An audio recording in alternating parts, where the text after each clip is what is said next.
Y esa sociedad de clase media es una sociedad que tiene cosas buenas y cosas malas. Lo bueno es que la clase media tiene mucho más oportunidades que los pobres.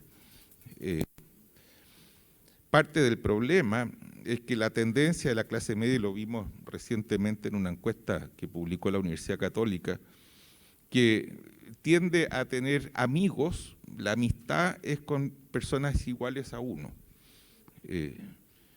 Y cuando uno se junta, no hay nadie que lo entienda mejor a uno que una persona que es igual a uno. Y cuando uno conversa con personas iguales a uno, entiende que en realidad la sociedad ha sido injusta con nosotros, que merecemos ser escuchados, ser más escuchados que lo que nos escuchan y retribuidos de mejor manera. Y entonces tiende a agruparse en grupos que tienen la característica de expresar muchas veces intereses corporativos. Y también que al discutir entre iguales, las ideas que se generan son ideas que son un poquito deformadas, igual que en la genética. Y si se juntan los estudiantes van a decir los derechos son nuestros, tenemos derecho a que no paguemos la universidad, tenemos derecho, y eso genera mucha adhesión ciudadana, pero entre ellos hay una competencia de quién exige más derechos y se genera la vertiente trotskista, la vertiente, etcétera. Y al final de cuentas no son tan distintos de la Nelly Díaz en el registro civil, ¿no es cierto?, que también discutiendo entre iguales encontraron que tenían el derecho a paralizar el registro civil.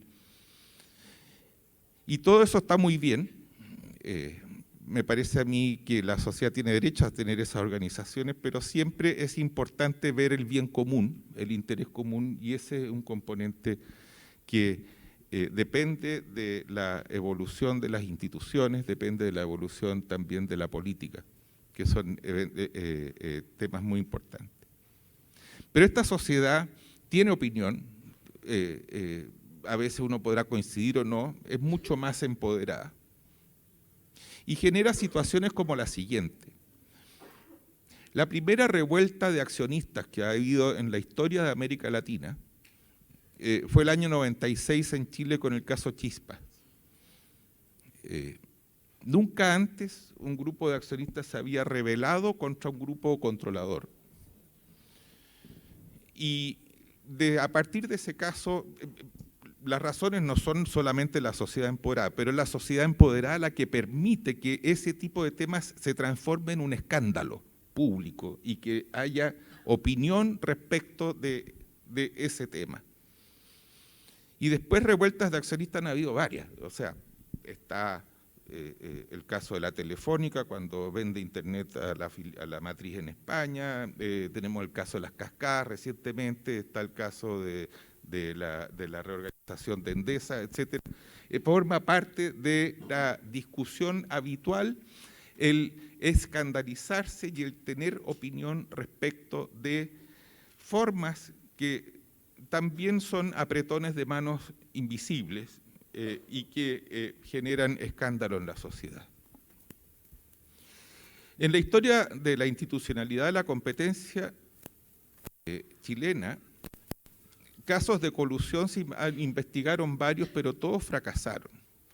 Eran casos que finalmente se perdían en los tribunales y que era muy complejo para la Fiscalía Nacional Económica poder investigar porque no tenía tampoco suficientes atribuciones para llevar a cabo esa investigación.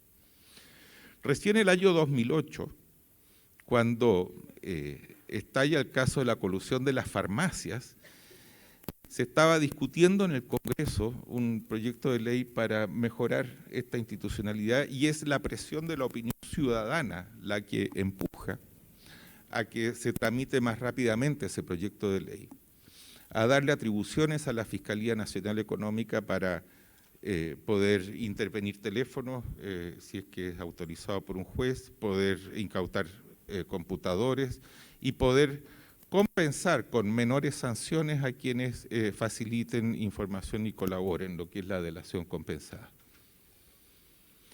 Y desde entonces, bueno, tenemos el caso Pollo, el caso de los papeles, pero delaciones compensadas en las navieras, tenemos un historial de cosas que han ido como aumentando la densidad de casos en los cuales la ciudadanía tiene opinión y que, como bien apuntaba Eduardo en su intervención, significa cambios que son históricos en formas de operar. Es posible que, yo no descarto, de que la colusión haya